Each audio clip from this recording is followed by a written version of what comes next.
O cangaço foi um fenômeno ocorrido no Nordeste brasileiro em meados do século XIX ao início do século XX.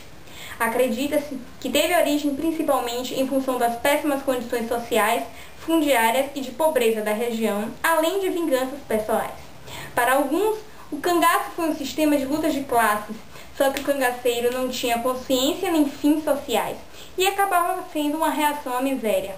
Ele não buscava a posse de terra, nem justiça social. Ele lutava pela sobrevivência e isso passou a ser um meio de vida.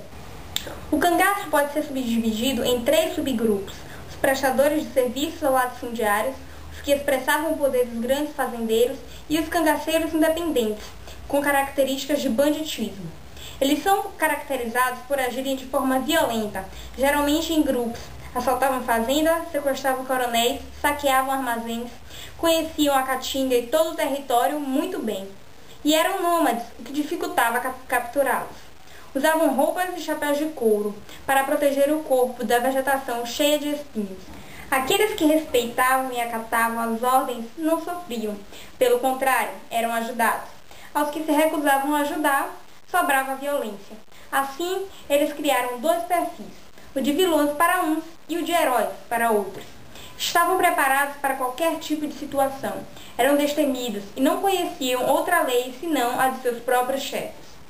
Um dos primeiros grupos de cangaceiros de que se tem conhecimento foi o de Jesuíno Alves de Melo Calado, o Jesuíno Brilhante, que agiu por volta de 1870. Mas é basicamente nas décadas de 20 e 30 que se tem a maior repercussão. Em 7 de julho de 1897, na cidade de Serra Talhada, Pernambuco, nasce Virgulino Ferreira da Silva. Ainda na adolescência, acompanhado de seus irmãos, envolveu-se em crimes por questões familiares. Seu pai, que procurava apaziguar a rixa entre seus familiares e rivais, acabou sendo morto pelo chefe da polícia, que procurava por seus filhos. Para vingar a morte do pai, Virgulino alistou-se na tropa do cangaceiro Sebastião Pereira, o Sr. Pereira. Mais tarde, Sr. Pereira decidiu deixar o cangaço e passou o comando para Virgulino, que nessa época ganhou o apelido de Lampião. Lampião e seu bando espalharam o terror pelo Nordeste. Os cangaceiros conseguiram dominar o sertão por tanto tempo porque eram protegidos de coronéis, que lhes forneciam armas, munições, abrigo e usavam de seus serviços para cobranças de dívidas, entre outros serviços sujos. Outro importante cangaceiro foi Cristino Gomes da Silva Cleto, o Corisco, também conhecido como Diabo Louro, nascido em 10 de agosto de 1907, em Alagoas. Em meados da década de 20, aliou-se ao bando de Lampião. Maria Gomes de Oliveira, a Maria Bonita, nascida em Paulo Afonso, Bahia, foi a primeira mulher a participar de um grupo de cangaceiros. Depois de um casamento frustrado, conheceu Lampião, que se apaixonou por ela.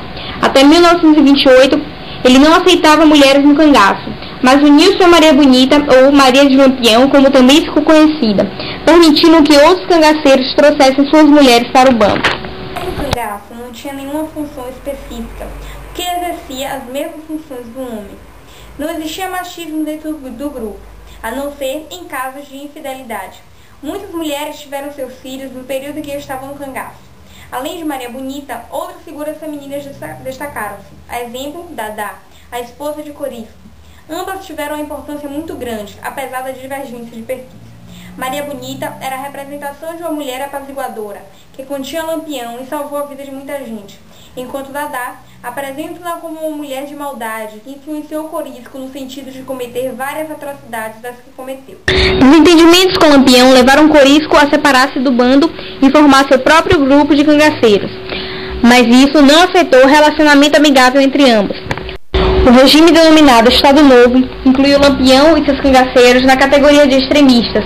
A decisão do então presidente da República, Getúlio Vargas, foi de eliminar todo e qualquer foco de desordem sobre o território nacional. A sentença passou a ser matar todos os cangaceiros. Foi tempo de lutas contra os policiais. Em 1938, 28 de julho, no município de Poço Redondo, em Sergipe, um avalanche localizou, armou a emboscada, matou e decepou Lampião, Maria Bonita e outros 9 cangaceiros que estavam refugiados em uma fazenda. Suas cabeças foram postas em exposição nas escadarias da prefeitura da cidade de Piranhas, em Alagoas. Após, foram para Maceió e Salvador, Bahia, para fins de pesquisa científica. Corisco vingou-se furiosamente. Em 1940, o governo Vargas promulgou uma lei concedendo anistia aos cangaceiros que se rendessem.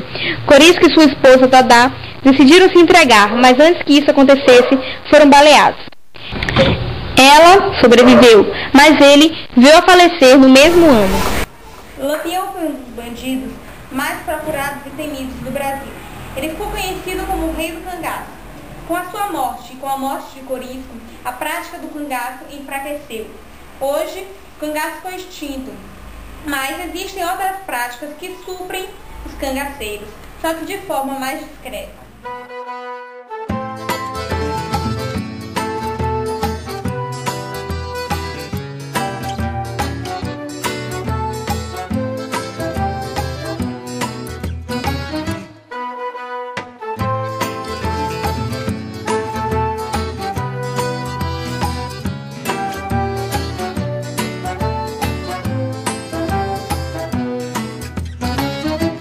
Olê, mulher rendeira, olê, mulher renda.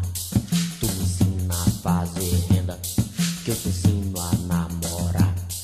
Tu me ensina a fazer renda, que eu te ensino a namorar. Lampião desceu a serra, mano, deu um baile em Cajazeiras. Ensinou moça donzela a dançar, mulher rendeira. Lampião desceu a serra, bro, com sapato de algodão. O sapato pegou fogo, Lampião caiu no chão. Lampião tava dormindo, acordou-se assustado. Atirou numa craúna, papapá, pensando que era um soldado. Papá, atirou numa craúna, papapá, pensando que era um soldado. As moças de Vila Bela, mano, não tem mais ocupação. Bota queijo e rapadura no bornó de Lampião. Mas eu dou uma esmola para um homem que é são, ou lhe mata